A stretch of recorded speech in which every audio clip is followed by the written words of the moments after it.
Dad's voice cracked through the clinking of silverware like a knife. "You're not getting any inheritance, Lacey. Your brothers deserve it more." No hesitation, no shame, just a decree. I swallowed my wine slowly, letting the burn steady me. My brothers smirked across the table, already drunk on imagined wealth. Mom kept her eyes down, complicit in silence. I didn't argue, I didn't plead. I cut a piece of ham, lifted it to my mouth, and chewed. Calm, silent, invisible. They thought they'd buried me with those words. What they didn't know was that I'd already built my own empire. Quietly, patiently. It started years ago, when I realized I was never enough for them. Not the golden child, not the son, not the favorite. I was the one they leaned on when bills went unpaid. The one who babysat without thanks, loaned money without repayment, showed up without being asked. I was dependable. And dependability, in this family, was mistaken for weakness. The night Dad called me a waste of an education for quitting a job I hated, something hardened inside me. I smiled at him then, too, that same practiced smile. And in that moment, I vowed they'd never see me coming. I stopped trying to earn their love. I started building my own power. The first crack of betrayal was subtle. My oldest brother forgot to pay me back $15,000 I lent him for his business. My youngest brother sold the jewelry I gave him to cover rent. Dad co-signed loans in my name without telling me. Each act was a shovel of dirt tossed onto my coffin. They thought I was buried, but I wasn't. I was planting. Every humiliation was fuel. Every slight was an investment in revenge. So I built in silence, late nights, endless risk, no applause. I turned my coding skills into a startup, sold it, took that money, built another, real estate, angel investments, a biotech firm when they weren't paying attention. While they mocked me for being single, I built a life so large no one in this house could see the edges.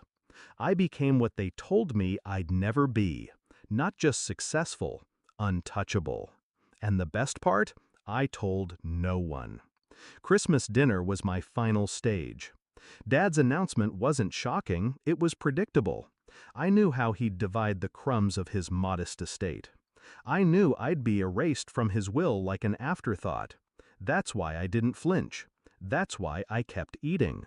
Because the truth wasn't theirs to give, it was mine to reveal. The reveal came sooner than expected.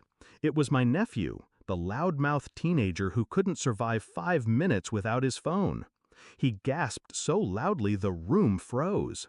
His screen glowed as he stammered, "Aunt Lacey, you're on Forbes, the billionaire list." Forks clattered, chairs creaked, eyes locked on me. I kept chewing, slow, deliberate, while my nephew read aloud the headline that had just dropped online. My name, my company, my valuation, the number with 9 zeros behind it. The silence that followed was heavier than any words my family had ever spoken to me. Dad's hand trembled on his wine glass. Mom finally looked up, her face pale. My brother's smirks curdled into panic. I dabbed my mouth with a napkin, then finally looked at them, one by one. "Don't worry," I said softly, almost tender. "I don't need your inheritance." The knife cut deeper than shouting ever could. The chaos came quickly. My brothers demanded explanations, asked if I'd helped their failing businesses. Dad stumbled over himself, suddenly praising my hard work. Mom tried to rewrite history in real time, insisting she'd always known I'd be something great. I just sat there, sipping my wine, watching them choke on the taste of their own greed. They weren't happy for me. They were terrified of me, exactly as I planned. The truth is, I didn't build my empire for their approval. I built it so I'd never need them again.